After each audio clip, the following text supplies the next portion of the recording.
World War II was the largest conflict in all of human history, the largest and bloodiest conflict. And so you can imagine it is quite complex. My goal in this video is to start giving us a survey, an overview of the war. And I won't even be able to cover it all in this video. It's really just to think about how did things get started or what happened in the lead up. And to start, I'm actually going to focus on Asia and the Pacific, which probably doesn't get enough attention when we look at things from a Western point of view. But if we go back even into the early 1900s, Japan is becoming more and more militaristic, more and more nationalistic. In the early 1900s, it had already occupied Korea as of 1910. And in 1931, it invades Manchuria. So this right over here, this is in 1931, and it installs a puppet state, the puppet state of Manchukuo. And when we call something a puppet state, it means that there's a government there, and they kind of pretend to be in charge, but they're really controlled like a puppet by someone else. And in this case, it is the Empire of Japan. And we need to remember what is happening in China in the 1930s. China is embroiled in a civil war. So there is a civil war going on in China. And that civil war is between the nationalists, the Kuomintang, and the communists versus the communists.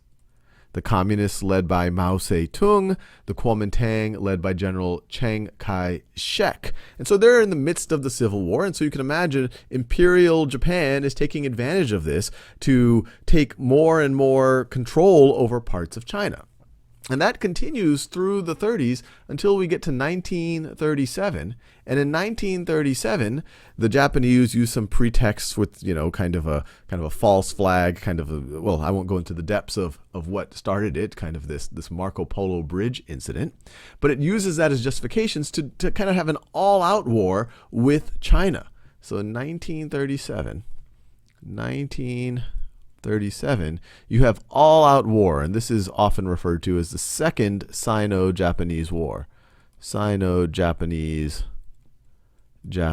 War. Many historians actually would even consider this the beginning of World War II, while some of them say, okay, this is the beginning of the Asian theater of World War II, of the all-out war between Japan and China, but it isn't until Germany invades Poland in 1939 that you truly have the formal beginning, so to speak, of World War II.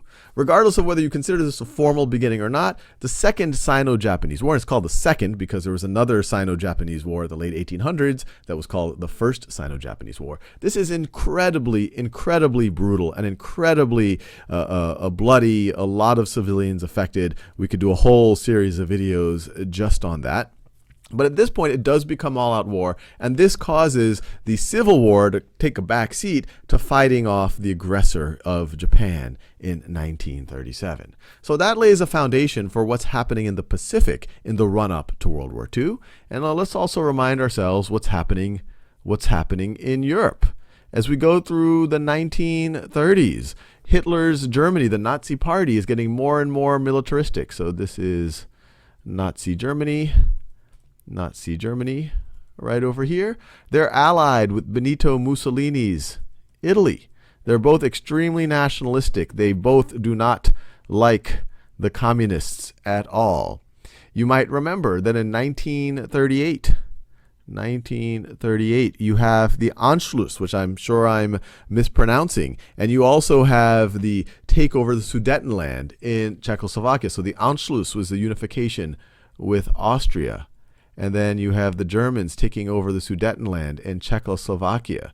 And this is kind of the famous, the rest of the what will be called the Allied powers kind of say, okay, maybe Hitler's just going to do that. Well, we don't want to start another war. We still all remember World War I. It was really horrible.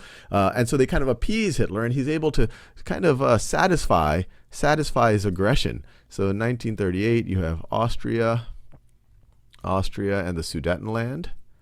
And the Sudetenland are taken over by Germany. And then as you go into 1939, in March, they're able to take over all of Czechoslovakia.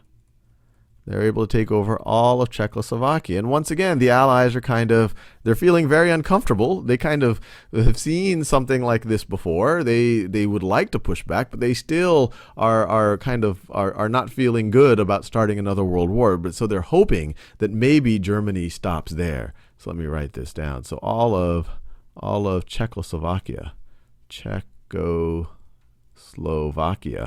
is taken over by the Germans. This is in March of 1939.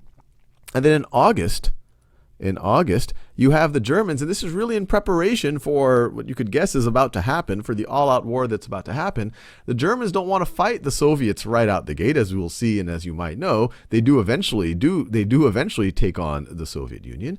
But in 1939, they get into a pact with the Soviet Union.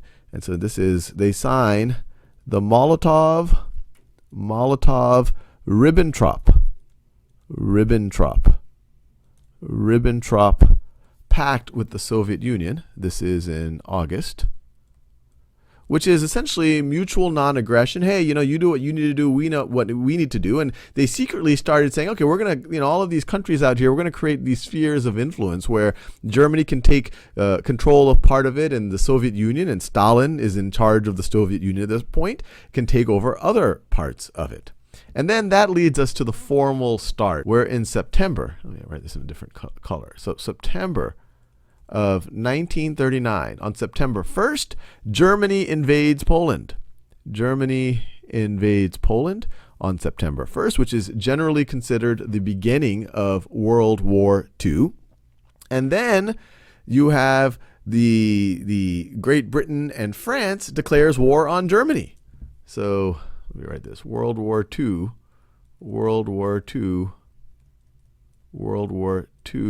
starts. Everyone is declaring war on each other. Germany invades Poland. Great Britain and France declare war on Germany.